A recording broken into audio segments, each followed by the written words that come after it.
My name is Kati Marton, and I'm the author of 10 books, working now on the 11th, hard to believe.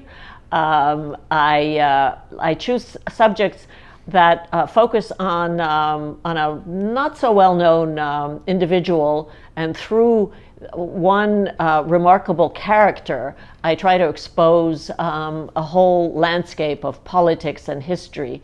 And for example, I wrote the first book about Raoul Wallenberg, who was a young Swedish diplomat who saved thousands of Jews during the last months of World War II, sent to Hungary, which is where I'm from, by President Roosevelt to kind of clean up his rather undistinguished record of non-rescue of Jews.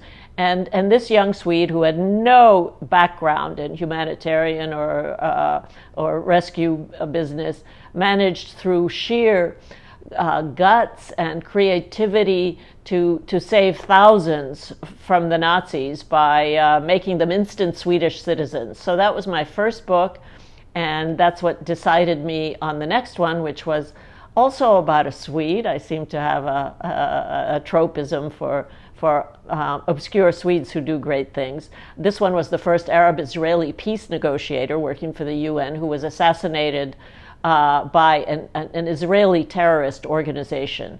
So that got me engaged in the Middle East, and off I went. I subsequently wrote a book called Enemies of the People, which is my own family's journey from our native land, Hungary, and how, as a child of political prisoners during the Cold War, I was a child of two journalists, which was challenging, working for rival news organizations. And when I was 6 years old, they were both arrested and convicted as CIA agents. So I didn't see my dad for 2 years, my mom for a year, and that kind of put me at an early age on track to become a journalist, a foreign correspondent myself.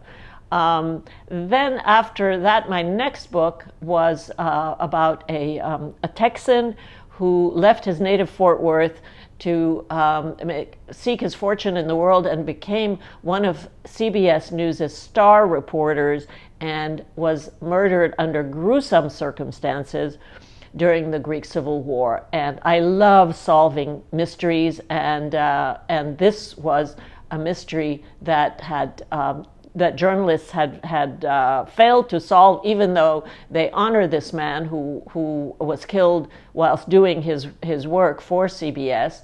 A prize was named after him, the George Polk Awards.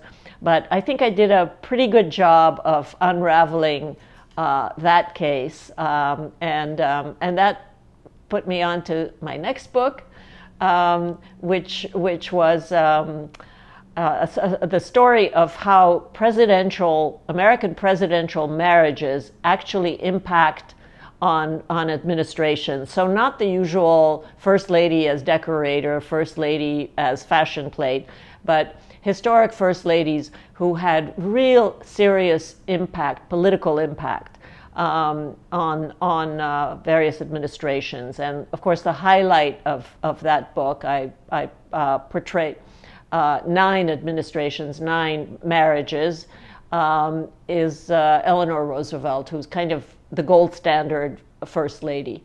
That was a book that I'm happy to say was a big bestseller, and has now settled me into a much greater knowledge, understanding, and passion for American history.